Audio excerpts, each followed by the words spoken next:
Hello everyone, welcome to the online study of genius classes Sagar. आज मैं आपके लिए लेकर आया हूँ class 12 unit number 8 chapter number 13 nucleus या फिर नाभिक का लेक्चर नंबर 5। फ्रेंड्स, आगे बढ़ने से पहले मैं आपके लिए एक छोटा सा क्विक रिकैप कराना चाहता हूँ। कल की क्लास में हमने पढ़ा था कि आखिर नाभिकीय बंधन ऊर्जा या फिर हम सामान्य शब्दों में कहते हैं कि बंधन ऊर्जा क्या कहलाती है। तो फ्रेंड्स, हमने कल की क्लास में जाना था कि हम कैसे भी करके प्रोटॉन्स व न्यूट्रॉन्स को यदि आपस में बांध दें तो हमें एक एनर्जी प्राप्त होती है और इस एनर्जी को हम नाभिकीय बंधन ऊर्जा कहते हैं। और जब हम प्रोटॉन और न्यूट्रॉन को आपस में किसी भी प्रकार से एक दूसरे के पास लाएंगे तो जो हमें एनर्जी प्राप्त होगी उसे हम नाभिकीय बंधन ऊर्जा कहते हैं और इस प्रकार से एक नाभिक निर्मित हो जाता है। तो फ्रेंड्स, नाभिकीय बंधन ऊर्जा यदि कुछ न्यूट्रॉनों एवं प्रोटॉनों को पास पास लाकर निश्चित आवेश एवं द्रव्यमान वाला एक नाभिक बनाया जाए तो इस प्रक्रिया में डेल्टा ईवी, यहाँ पर ईवी का मतलब होगा बाइंडिंग एनर्जी, ऊर्जा मुक्त होती है। यह ऊर्जा डेल्टा ईवी नाभिक की बंधन ऊर्जा कहलाती है। नाभिक की बंधन ऊर्जा बताती है कि किसी भी नाभिक में न्यूक्लियन, जहाँ फ्रेंड्स किसी परमाणु के नाभिक में प्रोटॉन व न्यूट्रॉनों को एक साथ हम न्यूक्लियन कहते हैं, तो न्यूक्लियन परस्पर कितनी अच्छी तरीके से जुड़े हुए हैं। तो मतलब किसी परमाणु के नाभिक की जो नाभिकीय बंधन ऊर्जा होती है वो हमें बताती है कि उस परमाणु के नाभिक में न्यूट्रॉन्स व प्रोटॉन्स, जिसे हम एक शब्द में यदि न्यूक्लियंस कहें, तो वो आपस में कितने अच्छी तरीके से बंधे हुए हैं। तो फ्रेंड्स, इतना सब कुछ हमने अपनी कल की क्लास में समझा था।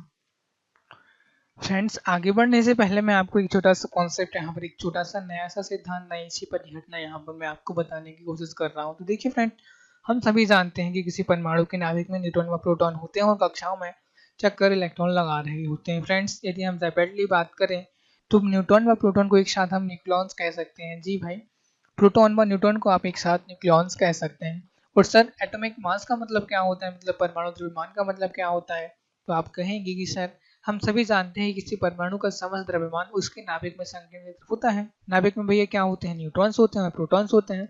तो हम कह सकते हैं कि कहीं ना कहीं किसी परमाणु के द्रव्यमान के लिए जो वास्तविक उत्तरदायी कण होते हैं वह प्रोटॉन और न्यूट्रॉन दोनों होते हैं। मतलब हाँ, हम परमाणु द्रव्यमान को लिखते भी हैं number of protons plus number of neutrons. मतलब किसी भी परमाणु का परमाणु द्रव्यमान प्रोटॉनों की संख्या और न्यूट्रॉनों की संख्या, दोनों की संख्याओं की योग के सम्मिलित योग के बराबर होता है। तो फ्रेंड्स, कहीं ना कहीं हम कह सकते हैं कि सर, आपका जो न्यूक्लियन है, मतलब प्रोटॉन व न्यूट्रॉन है, वो कहीं ना कहीं बराबर होगा एटॉमिक मास या फिर परमाणु के द्रव्यमान के। देखिए फ्रेंड्स, दोनों एक ही तो बातें हैं। देखिए, एटॉमिक मास मतलब परमाणु का द्रव्यमान क्या कहलाता है भाई? परमाणु के नाभिक में उपस्थित न्यूट्रॉन व प्रोटॉन दोनों की संख्याओं का योग। और न्यूट्रॉन और प्रोटॉन दोनों की संख्याओं के योग को हम क्या कहते हैं? मतलब न्यूट्रॉन और प्रोटॉन को दोनों को एक साथ यदि हम बात करें तो क्या कहते हैं भाई? न्यूक्लियॉन्स कहते हैं। तो यहाँ पर हम कह सकते हैं कि सर, आपकी न्यूक्लियॉन्स मतलब न्यूट्रॉन और प्रोटॉन दोनों की संख्या जो होगी वह एटॉमिक मास या फिर परमाणु द्रव्यमान के बराबर होगी। तो मैं आपको यहाँ पर एक छोटी सी बात समझाने की कोशिश कर रहा था। तो चलिए फ्रेंड्स, क्लास को आगे बढ़ाते हैं। देखिए, मान लीजिए हमारे पास कोई एक न्यूट्रॉन है और कोई एक प्रोटॉन है। मतलब ये किसी एक नाभिक का पार्ट है। मतलब किसी नाभिक की, मतलब किसी परमाणु के नाभिक में एक प्रोटॉन व एक न्यूट्रॉन है। तो सर, आपने तो पहले ही बता दिया कि भैया ये तो हाइड्रोजन परमाणु के साथ ही घटित हो सकता है। हाँ भाई, हाइड्रोजन परमाणु का परमाणु क्रमांक 1 होता है, कक्षाओं में एक इलेक्ट्रॉन चक्कर लगा रहा होता है। तो मान लीजिए आपकी स्क्रीन पर इस वक्त जो दिखाई दे रहा है वो हाइड्रोजन परमाणु का नाभिक ही है। वैसे हमने जाना था कि हाइड्रोजन परमाणु के 3 समस्थानिक भी होते हैं। चलिए वो सब छोड़ दीजिए। मान लीजिए हमें तो अभी तक केवल इतना ही मालूम है कि ये जो स्क्रीन पर आपको दिखाई दे रहा है हाइड्रोजन परमाणु का एक नाभिक है। तो फ्रेंड्स, मान लीजिए, देखिए फ्रेंड्स, आपको जो स्क्रीन पर दिखाई दे रहा है, क्योंकि प्रोटॉन और न्यूट्रॉन नाभिक में दोनों एक साथ है तो इन्हें हम न्यूक्लियॉन्स कह सकते हैं। तो देखिए फ्रेंड्स, कैसे भी करके हमने इन्हें एनर्जी प्रोवाइड कराई तो क्या हुआ? जैसे ही हमने एनर्जी प्रोवाइड कराई, ठीक वैसे ही प्रोटॉन व न्यूट्रॉन दोनों अलग अलग हो गए। देखिए फ्रेंड्स, यहाँ पर एक निश्चित मात्रा में उस निश्चित मात्रा की सीमा बहुत अधिक है। अभी हम उसके बारे में थोड़ी देर में डिस्कस करेंगे। लेकिन हमने, जैसा कि इस वक्त आप स्क्रीन पर देख पा रहे हैं, कैसे भी करके हमने उस परमाणु, हाइड्रोजन परमाणु के नाभिक को एनर्जी दी तो उस परमाणु के नाभिक से प्रोटॉन व न्यूट्रॉन दोनों ही अलग अलग हो गए। सर, यदि हम थोड़ा सा पीछे जाएं तो हमने अभी थोड़ी देर पहले जाना कि आखिर नाभिकीय बंधन ऊर्जा क्या कहलाती है। जब हम किसी प्रोटॉन व न्यूट्रॉन को दोनों को एक साथ किसी भी कारणवश दोनों को एक दूसरे के पास लेकर आते हैं तो एनर्जी रिलीज होती है, मतलब उस निकाय से एनर्जी उत्सर्जित होती है। लेकिन यदि हम यहाँ पर बात करें तो हमने इस न्यूक्लियस को या फिर इन न्यूक्लियनों की समूह को हमने एनर्जी दी।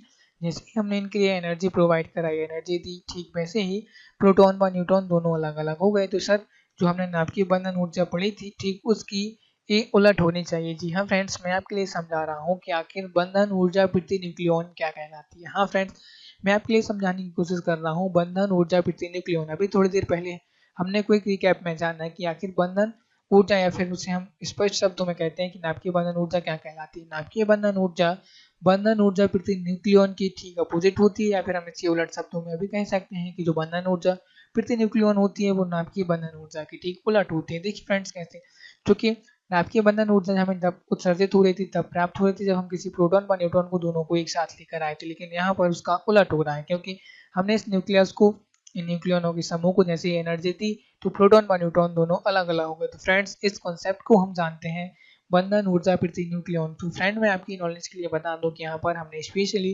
बंधन ऊर्जा प्रति न्यूक्लियन ही क्यों लिया है। देखिए भाई, इतना तो आप मान रहे हैं कि न्यूक्लियन थे मतलब नाभिक में दोनों एक साथ थे, प्रोटॉन व न्यूट्रॉन दोनों नाभिक में एक साथ थे। तो यहाँ पर इस कारण से हमने लिखा हुआ है कि प्रति न्यूक्लियन के मतलब प्रत्येक प्रोटॉन व न्यूट्रॉन दोनों के समूह को अलग करने के लिए, तोड़ने के लिए जो हमें बंधन ऊर्जा की आवश्यकता होगी, मतलब जो इन दोनों के बंधन को तोड़ेगा उस ऊर्जा को हम कहेंगे बंधन ऊर्जा प्रति न्यूक्लियन। तो फ्रेंड्स चलिए डिटेल में समझ लेते हैं। जो नोट्स आपको मिलने वाले हैं आखिर उनमें कैसी भाषा लिखी गई है। तो फ्रेंड्स हमारा टॉपिक है बंधन ऊर्जा प्रति न्यूक्लियन, जो ठीक उलट होता है नाभिकीय बंधन ऊर्जा के। फ्रेंड्स पहला पॉइंट है, किसी नाभिक को इसकी न्यूक्लियनों में पृथक करने के लिए आवश्यक औसत ऊर्जा को बंधन ऊर्जा प्रति न्यूक्लियन कहा जाता है। हाँ फ्रेंड्स, किसी नाभिक में उसकी न्यूक्लियन, चूंकि हम सभी जानते हैं कि नाभिक में न्यूट्रॉन और प्रोटॉन होते हैं और उन दोनों को एक साथ न्यूक्लियन कहा जाता है। तो किसी नाभिक को इसकी न्यूक्लियनों में पृथक्कृत करने के लिए आवश्यक औसत ऊर्जा को बंधन ऊर्जा या फिर बंधन ऊर्जा प्रति न्यूक्लियन कहा जाता है। देखिए फ्रेंड्स, यहाँ पर आवश्यक औसत ऊर्जा क्यों लिखा गया है, क्योंकि यहाँ पर एक निश्चित मात्रा से अधिक मात्रा में ही ऊर्जा की आवश्यकता होगी, इस कारण से यहाँ पर औसत ऊर्जा को लिखा गया है। फ्रेंड्स हमारा अगला पॉइंट है नाभिक के कणों की बंधन शक्ति। फ्रेंड्स देखिए सिंपल सी बात है, यदि हमें किसी परमाणु के नाभिक में उसके न्यूक्लियनों को अलग अलग करना है तो हमें उसको एनर्जी देनी होगी।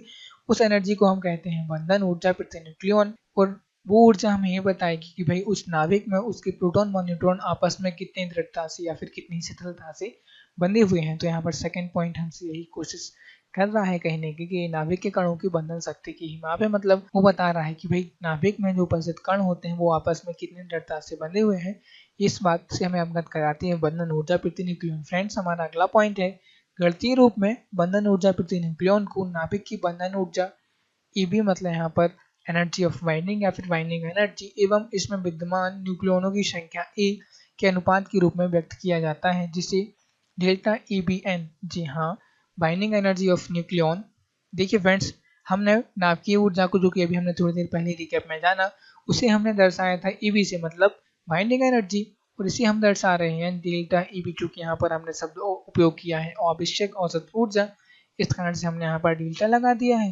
क्योंकि इस कारण से हमने बंधन ऊर्जा प्रति न्यूक्लियन को दर्शाने के लिए डेल्टा ईबीएन लिखा हुआ है। यहाँ पर डेल्टा ईबीएन का मतलब है binding energy of nucleons. Friends हमारे वैज्ञानिकों ने कठिन मेहनत की और उन्होंने गणितीय रूप में भी बता दिया। जैसा कि हमने परमाणु द्रव्यमान क्षति को गणितीय रूप में जाना था, ठीक वैसे ही यहाँ पर हम बंधन ऊर्जा प्रति न्यूक्लियन को भी थोड़ा सा मैथमेटिकली फॉर्म में समझने की कोशिश कर रहे हैं, क्योंकि हमारे वैज्ञानिकों ने कठोर मेहनत की और उन्होंने पाया कि गणितीय रूप में बंधन ऊर्जा प्रति न्यूक्लियन को नाभिक की बंधन ऊर्जा, जिससे हम देखिए नाभिक की बंधन ऊर्जा को हम ईबी से दर्शाते हैं, ईबी मतलब बाइंडिंग एनर्जी, एवं इसमें विद्यमान न्यूक्लियनों की संख्या। भाई किसी परमाणु के नाभिक में तो न्यूक्लियॉन्स ही होते हैं, प्रोटॉन व न्यूट्रॉन को दोनों को एक साथ न्यूक्लियॉन्स कहा जाता है, तो नाभिक में प्रोटॉन व न्यूट्रॉन को एक साथ हम न्यूक्लियन कहेंगे। तो यहाँ पर लिखा है इसमें विद्यमान न्यूक्लियनों की संख्या, न्यूक्लियनों की संख्या को ए से दर्शा सकते हैं। अभी थोड़ी देर पहले हमने जाना कि आखिर ए और न्यूक्लियॉन्स दोनों एक ही बात है, दोनों का मतलब एक ही होता है, तो के अनुपात के रूप में व्यक्त किया जाता है, जिसे हम डेल्टा ईबीएन द्वारा प्रदर्शित करते हैं। यहाँ पर डेल्टा ईबीएन का मतलब होगा बाइंडिंग एनर्जी ऑफ न्यूक्लियॉन्स। तो फ्रेंड्स वो इक्वेशन है, वो समीकरण है डेल्टा ईबीएन बराबर डेल्टा ईबी अपॉन ई।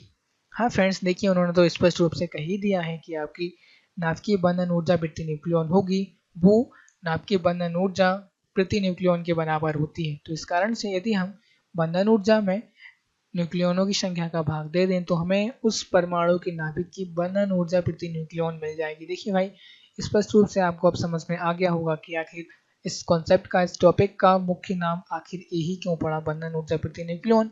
क्योंकि देखिए बंधन ऊर्जा ऊपर दी गई, न्यूक्लियन अपॉन में लिखा हुआ है, इस कारण से इस पूरे कॉन्सेप्ट का नाम हो गया बंधन ऊर्जा प्रति न्यूक्लियन। तो फ्रेंड्स बंधन ऊर्जा प्रति न्यूक्लियन को हम दर्शाते हैं डेल्टा ईबीएन से।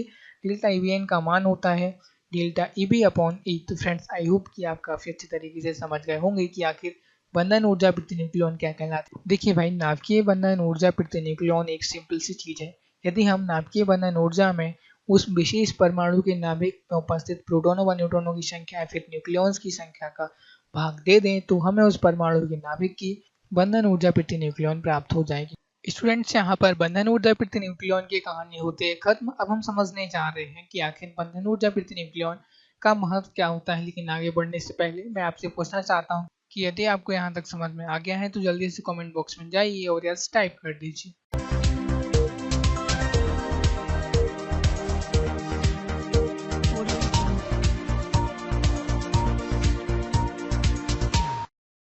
देखिए फ्रेंड्स, यहाँ पर बंधन ऊर्जा प्रति न्यूक्लियॉन खत्म होता है, लेकिन ध्यान दीजिए यदि बोर्ड एग्जाम में आपको समझाने आता है तो आपको केवल यहीं तक ही लिखना है, यहीं तक ही आपको बंधन ऊर्जा प्रति न्यूक्लियॉन को समझाना है। देखिए फ्रेंड्स, अब हम समझने जा रहे हैं कि आखिर बंधन ऊर्जा प्रति न्यूक्लियॉन का महत्व क्या होता है। तो फ्रेंड्स, स्क्रीन पर आपको जो भारी भरकम ग्राफ दिखाई दे रहा है, इस ग्राफ की हम स्टडी करने जा रहे हैं। तो फ्रेंड्स, बिल्कुल भी स्ट्रेस मत लीजिए, जो मैं आपको समझाने जा रहा हूँ वो आपको बोर्ड एग्जाम में नहीं छापना है, बोर्ड एग्जाम में नहीं लिखना है। आपको इसे स्ट्रेस फ्री होकर समझना है, क्योंकि हमारे वैज्ञानिकों ने काफ़ी कठोर मेहनत करके ऐसे ग्राफ तैयार किए ताकि हम बंधन ऊर्जा प्रति न्यूक्लियॉन का महत्व समझ सकें। देखिए फ्रेंड्स, हमने आइंस्टाइन का समीकरण पढ़ा, आइंस्टाइन की समीकरण का महत्व पढ़ा, परमाणु द्रव्यमान क्षति पढ़ी, परमाणु द्रव्यमान क्षति का महत्व पढ़ा। हम हर कंसेप्ट की महत्व पढ़ते हैं क्योंकि हमें आवश्यकता होती है कि हम उस कॉन्सेप्ट को अपने डेली लाइफ में या फिर डेली लाइफ को ईजी बनाने में कैसे यूटिलाइज कर सकते हैं। तो ठीक उसी के सिलसिले में अब हम पढ़ने जा रहे हैं कि बंधन ऊर्जा प्रति न्यूक्लियॉन का आखिर महत्व क्या होता है।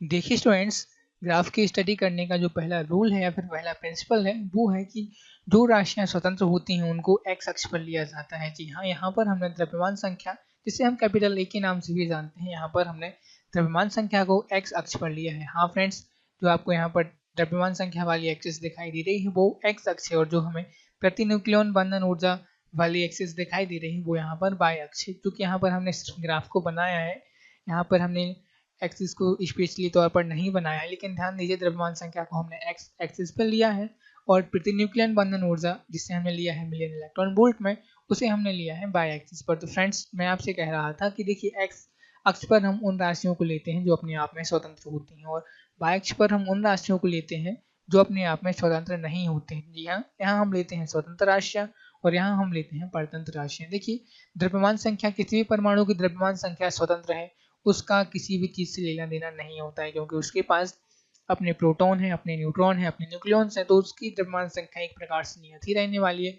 अब सोने की परमाणु की द्रव्यमान संख्या फिर परमाणु द्रव्यमान की बात करें तो नियत होगा। हाइड्रोजन, हीलियम, मतलब जितने भी 118 प्रकार के तत्व हैं उन सबकी द्रव्यमान संख्या नियत होने वाली है। लेकिन जो प्रति न्यूक्लियॉन बंधन ऊर्जा है वो किसी न किसी कारक पर निर्भर करती है, तो उसको हमने यहाँ पर बाई अक्ष पर लिया है। तो फ्रेंड्स देखिए, यहाँ पर जो द्रव्यमान संख्या का मात्रक होगा वो यू होगा, मतलब यूनिफाइड यूनिट होगा। तो यहाँ पर हमने कुछ बेसिस लिए हैं, 0, 50U, 100U, 150U, 200U और 250U, और हमने बाई अक्ष पर लिया है प्रति न्यूक्लियन बंधन ऊर्जा।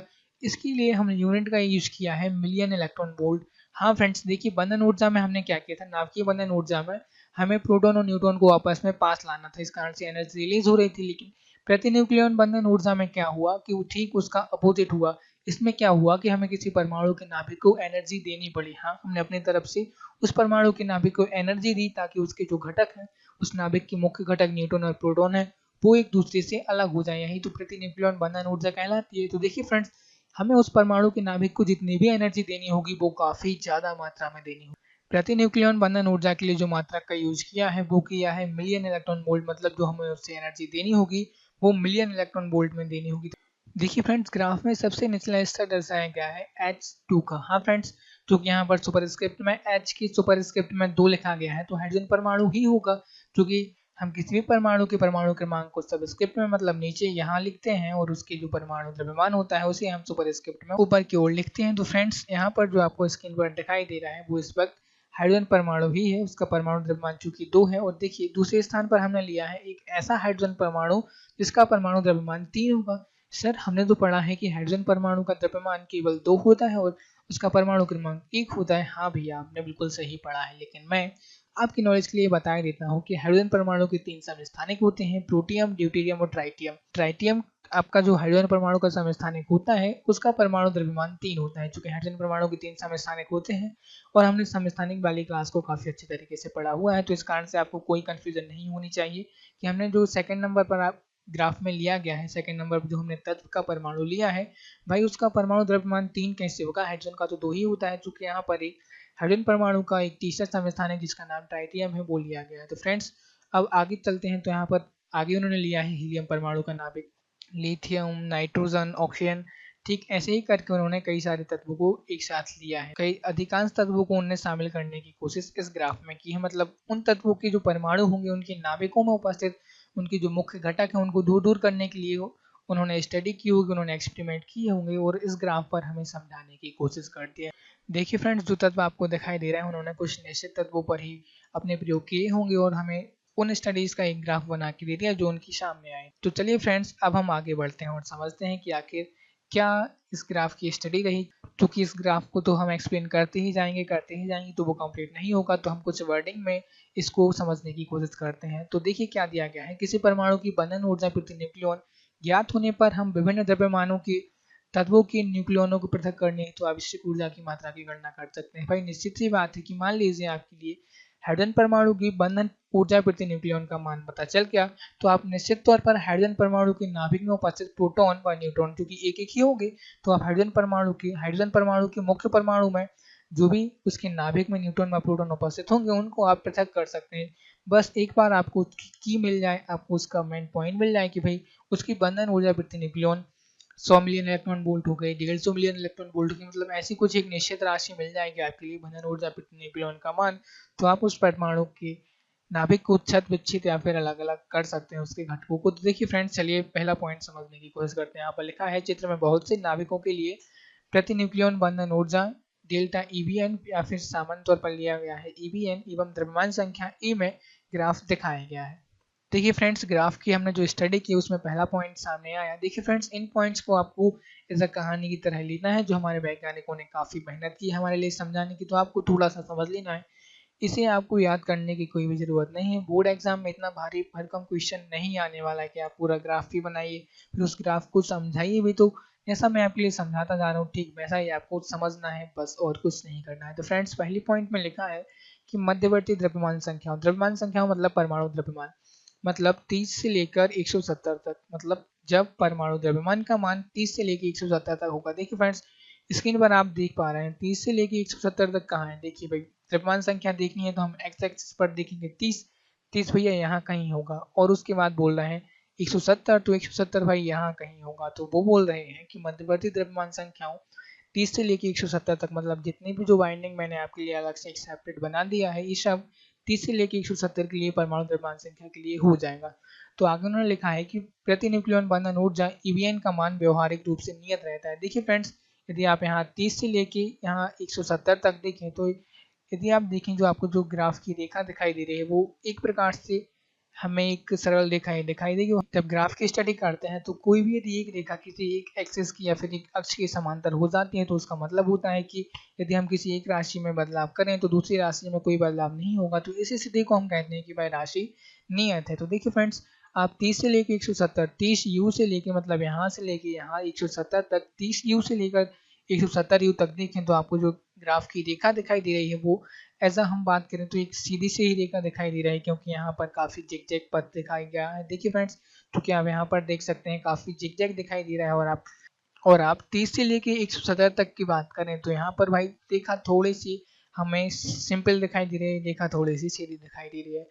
तो वो हमें यही समझाने की बस कोशिश कर रहे हैं कि भाई जब आपका परमाणु द्रव्यमान 30 से लेकर 170 के बीच में होगा तो बंधन ऊर्जा प्रति न्यूक्लियन जो होगी डेल्टा ईबीएन होगी, उसका मान व्यवहारिक रूप से, सैद्धांतिक रूप से बात नहीं कर रहे, मान लीजिए कल्पना कर लीजिए व्यवहारिक रूप से 30 से लेकर 170 के बीच जो आपका मान होगा वो बंधन ऊर्जा या फिर ईबीएन का मान नियत रहेगा। देखिए भाई, जैसे केमिस्ट्री में कुछ एक्सेप्शंस होते हैं, कुछ अपवाद होते हैं, ठीक फिजिक्स में भी यहाँ पर हमें ग्राफ की स्टडी करते करते एक और अपवाद मिल गया है कि वक्र A=56 मतलब A बराबर 56, क्योंकि यहाँ पर U लिखा जाना था तो परमाणु द्रव्यमान का मात्रक U ही होता है। A बराबर 56 U के लिए लगभग 8.75 मिलियन इलेक्ट्रॉन वोल्ट का अधिकतम मान एवं A बराबर 238 के लिए 7.6 मिलियन इलेक्ट्रॉन वोल्ट दर्शाता है। मतलब यहाँ पर उन्होंने ग्राफ की स्टडी वो हमें समझाने की कोशिश कर रहे हैं कि जब किसी परमाणु के नाभिक का जो द्रव्यमान होगा वो 56 U हो जाएगा, तो उसको नाभिक को छत विच्छित करने के लिए, घटकों को अलग अलग करने के लिए हमें जो ऊर्जा की आवश्यकता होगी वो होगी 8.75 मिलियन इलेक्ट्रॉन वोल्ट। देखिए फ्रेंड्स, 8.75 मिलियन इलेक्ट्रॉन वोल्ट काफ़ी ज़्यादा ऊर्जा होती है। अधिकतम मान देखिए आप स्क्रीन पर देख पा रहे हैं 238 है, जो भी तत्व दिखाई दे रहा है अधिकतम मान 238 मतलब 238 के लिए जो एनर्जी आपको देनी होगी, मतलब कोई ऐसा परमाणु होगा जिसका परमाणु क्रमांक 238 होगा, परमाणु द्रव्यमान 238 U होगा, उसके नाभिक को आपको तोड़ने के लिए जो एनर्जी की आवश्यकता होगी, जो डिजायरेबल एनर्जी होगी, वो होगी 7.6 मिलियन इलेक्ट्रॉन वोल्ट। तो फ्रेंड्स आई होप कि आपको पहला पॉइंट काफ़ी अच्छी तरीके से समझ में आ गया होगा। चलिए भैया सेकंड पॉइंट है कि हल्के नाभिकों से क्या तात्पर्य है, मतलब ऐसे नाभिक हों जिनके लिए परमाणु द्रव्यमान का मान 30 U से कम हो। भैया 30 U मतलब ऐसे कोई नाभिक हों जिनका परमाणु द्रव्यमान 30 U से कम हो, एवं भारी नाभिक हों जिनके लिए परमाणु द्रव्यमान का मान 170 U से अधिक हो। तो यहाँ पर उन हल्के नाभिकों और भारी नाभिकों दोनों को टारगेट में रखकर बात की जा रही है। उन्होंने आगे लिखा है कि दोनों के लिए EBN मतलब बंधन ऊर्जा प्रति न्यूक्लियॉन का मान मध्यवर्ती परमाणु क्रमांक के नाभिकों की तुलना में अपेक्षाकृत कम होता है। जो हल्के नाभिक हैं, कुछ ऐसे नाभिक होंगे जिनके परमाणु द्रव्यमान का मान 30 U से भी कम होगा, और कुछ ऐसे नाभिक होंगे जो भारी नाभिक होंगे उनका परमाणु द्रव्यमान का मान 170 U से भी अधिक होगा। उन दोनों के लिए जो नाभिकीय बंधन ऊर्जा प्रति न्यूक्लियॉन मतलब डेल्टा EBN का मान होगा मध्यवर्ती परमाणु क्रमांक के नाभिकों की तुलना में अपेक्षाकृत कम होता है। देखिए मध्यवर्ती क्या कहलाएंगे, जो 30 से अधिक हो और 170 से कम हो। हाँ, उन्होंने 30 से कम वाले ऊपर, उन्होंने हल्के नाभिकों में क्या लिया है 30 से कम वाले, और भारी नाभिकों में क्या लिया है 170 से अधिक वाले।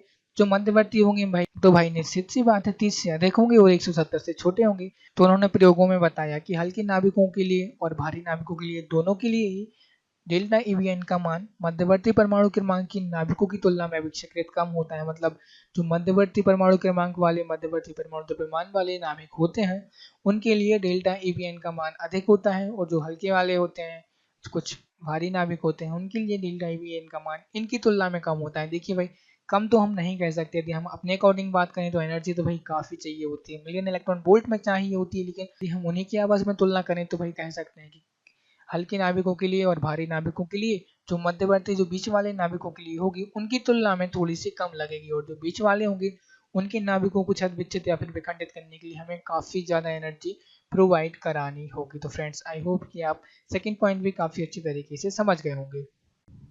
फ्रेंड्स यहाँ पर हमारी आज की क्लास होती है कंप्लीट। कल की क्लास को आप बिल्कुल भी मत मिस कीजिए, क्योंकि कल की क्लास में हम पढ़ने जा रहे हैं काफ़ी महत्वपूर्ण टॉपिक, जिसका नाम है नाभिकीय बल, और कल हम एक डेरिवेशन भी पढ़ने जा रहे हैं। फ्रेंड्स चूँकि चैप्टर से इस पूरी यूनिट से 6 नंबर का आना है और एक 4 अंक का क्वेश्चन भी आना है, तो बहुत ज़्यादा संभावनाएं रहती हैं कि वो डेरिवेशन ये आते हैं। देखिए फ्रेंड्स काफ़ी आसान से डेरिवेशन है, तो उन डेरिवेशन को हम अपने कल की क्लास में डिस्कस करेंगे। देखिए फ्रेंड्स मैंने भी आपकी टाइम ड्यूरेशन का ध्यान रखा है कि हमारी कोई भी क्लास 25 मिनट से ज़्यादा नहीं होगी, तो इस कारण से अभी 20 से 22 या फिर 23 मिनट ही हो रहे होंगे। तो देखिए फ्रेंड्स आज के लिए बस इतना ही। कल की क्लास को बिल्कुल भी स्किप मत कीजिए, पढ़ाई करते रहें। All the very best.